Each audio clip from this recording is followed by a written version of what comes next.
A movie during the next few days because we know it will be much cooler inside. Indeed. Storm Track Chief Meteorologist Gene Norman is tracking some very, very hot temperatures in the Storm Track Weather Center. That's right. We're making a run for the century mark for the first time since 2011.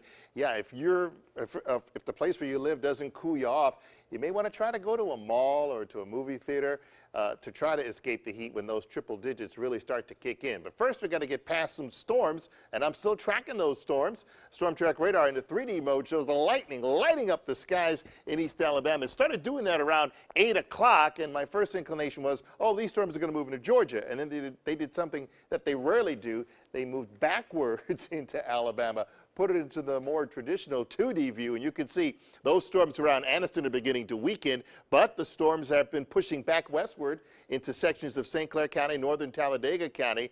Pretty heavy downpours right now, along with quite a bit of lightning here. We're talking about right along I-20, just north of Logan Martin Lake. You put a track on this just to show that it's going to continue to push its way down to the south over the next, I'd say, maybe half hour or so. And there's even a couple of lightning strikes being detected here near Center Point and Clay. So you may see a flash or two in the sky as those storms continue to rumble. And now as we put the track on this batch of storms as it continues to push to the south, again, it should likely cross into northern sections of Talladega County.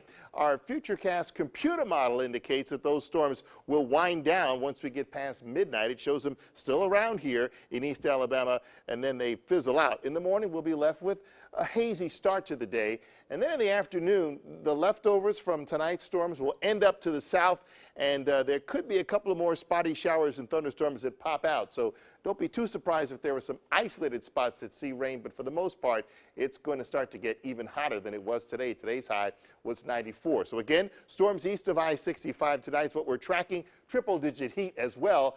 And then there's also tropical trouble to be concerned about. Where it has been raining, 79 Pell City, 73 in Anniston. Compare that to 83 in Birmingham and 80 in Tuscaloosa. And tomorrow, we'll watch the heat ramp up pretty quickly. We're talking about the heat index value getting to 100 as early as 11 o'clock tomorrow morning and staying at least that high in a lot of spots during the rest of the afternoon.